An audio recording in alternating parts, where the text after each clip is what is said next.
Hello friends, இன்றைக்கி பார்த்தீங்கன்னா ஓன்கியோ DXNR 509 அப்படிங்கிற ஒரு ஏவி ரிசீவர் வந்திருக்கு. பார்த்துங்க, இதுதான் மாடல் நம்பரு. ஓகே ஃப்ரெண்ட்ஸ், இப்போ இதை தான் நம்ம இன்றைக்கி சர்வீஸ் பண்ண போகிறோம். இது என்ன ஃபால்ட்டு அப்படிங்கிறத நம்ம முதல்ல ஆன் பண்ணி பார்ப்போம். செட்டை ஆன் பண்ணிட்டேன். இங்கே பவர் ஸ்டாண்ட் பை பட்டன் கொடுத்துருக்காங்க. பவர் ரிலீஸ் பண்ணி பார்க்குறேன், ஆனால் ஒன்று ரிலீஸ் ஆகலை. இதுக்கு ரீசெட்டு பண்ணி பார்ப்போம். இதுக்கு ரீசெட்டில் உங்களுக்கு ரெடியானால்ட்டு ஓகே, நம்ம ரீசெட்டும் பண்ணி பார்த்துட்டோம். இதுலேயும் செட்டு ஆன் ஆகலை. ஓகே, இது என்ன ப்ராப்ளத்தில் இருக்குது அப்படிங்கிறத நம்ம பிரித்து செக் பண்ணி பார்ப்போம். ஹலோ ஃப்ரெண்ட்ஸ், இந்த செட்டு பிரித்தாச்சு. உள்ளே பார்த்தீங்கன்னா கொஞ்சம் டஸ்ட்டு இருக்குது. டஸ்ட்டு நம்ம க்ளீன் பண்ணி தான் ஆகணும். இதில் பார்த்தோம்னா சிப்புலாம் இந்த இடத்துல வந்து டேமேஜ் இருக்குது. இந்த சிப்பு டேமேஜ் இருக்குது.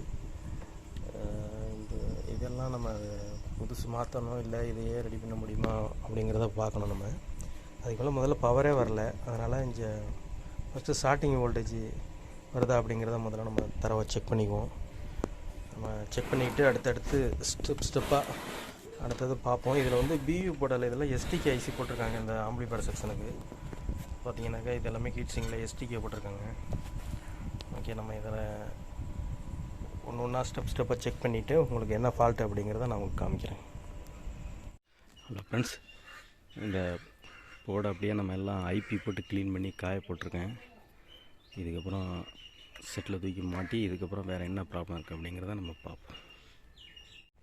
ஹலோ ஃப்ரெண்ட்ஸ், இப்போ பார்த்தீங்கன்னா இந்த டிடிஎஸ் போர்டில் 5 வோல்ட்டு 3 வோல்ட்டு 1.8 வோல்ட் இந்த செக்ஷன் ஃபால்ட் இருந்தது. இது எல்லாமே நம்ம ரெடி பண்ணியாச்சு. இப்போ பார்த்தீங்கன்னா சுத்தர டெட்டாக இருந்துச்சு. இப்போ வந்து ரிலே ஆனால் அவரை சவுண்டு கேட்குது. அது அப்படியே டிஸ்பிளே ஆகலை. நம்ம இப்போ அடுத்தது இதை தான் பார்க்க போகிறோம். இப்போ ஆன் பண்ணுறோம். பார்த்துங்க, சுவிட்ச் ஆன் பண்ணிட்டேன். ரிலே சவுண்டு கேட்குது பாருங்கள். ரிலே ஆன் ஆயிடுச்சு. பட் ஆனால் இங்கே வந்து டிஸ்பிளே ஆகலை. இது ஃப்ரண்ட்லேயும் பார்த்தீங்கன்னாக்கா எந்த ரியாக்ஷனும் இல்லை. இதில் நம்ம இதை ரீசெட் பண்ணி பார்ப்போம் என்ன பண்ணுது அப்படிங்கிறத நான் பார்த்துட்டு உங்களுக்கு காமிக்கிறேன். ஃப்ரெண்ட்ஸ், இதில் உள்ள சிப்பை பாருங்கள்.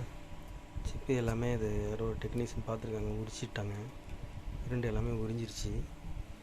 இந்த பக்கமும் பார்த்தீங்கன்னாக்கா அது பின்ன டேமேஜ் தான் இருக்குது.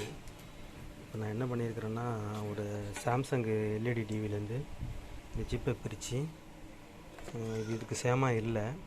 அதனால் இதை ஒரு பாருங்கள். இதை வந்து இதை அப்படியே ரெண்டாக கட் பண்ணி நமக்கு தேவையான லைனு மட்டும் கட் பண்ணிவிட்டு இது தனியாக எடுத்துட்டேன். இப்போ அதில் உள்ள இதில் கட் பண்ண பேலன்ஸு தான் இதாக இருக்குது பாருங்கள்.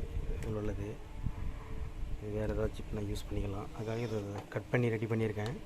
இது எந்த அளவுக்கு செட்டு ரெடி ஆகுது அப்படிங்கிறது தெரில. இதை நம்மளால் முடிஞ்ச முயற்சியை என்னென்ன போயிருக்கோ கம்ப்ளீட்டாக நம்ம சேஞ்ச் பண்ணி பார்ப்போம். சரி, ஓகே, இதை நான் ஃபினிஷிங் பண்ணிவிட்டு உங்களுக்கு காமிக்கிறேன். ஹலோ ஃப்ரெண்ட்ஸ், இந்த ஓன்கியோ ரெடி பண்ணியாச்சு. இந்த டிடிஎஸ் ஐசியும் போயிட்டு இந்த ரேம் ஐசியும் போயிட்டு இது ரெண்டுமே நம்ம சேஞ்ச் பண்ணியிருக்கோம். மற்றபடி டிஸ்பிளே வராமல் இருந்தது. அப்புறம் டிஸ்பிளே பார்த்துருக்கோம். இந்த செட்டை பொறுத்தளவுக்கு நிறையா வேலை. சரி, ஓகே, இதனுடைய அவுட்புட் எப்படி இருக்குது அப்படின்னு நம்ம செக் பண்ணி பார்ப்போம். ஸ்டாண்ட் பை ரிலீஸ் பண்ணுங்க. டிஸ்பிளே வந்துருச்சு. ஆக்ஸ் இன்புட் கொடுத்துருக்கேன்.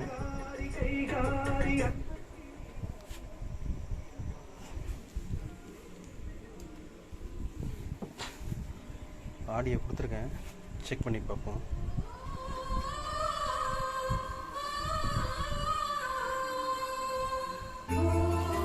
ஓகே ஃப்ரெண்ட்ஸ், இந்த வீடியோ பிடிச்சிருந்துச்சுன்னா லைக் பண்ணுங்கள், ஷேர் பண்ணுங்கள், சப்ஸ்கிரைப் பண்ணுங்கள். Okay, thank you.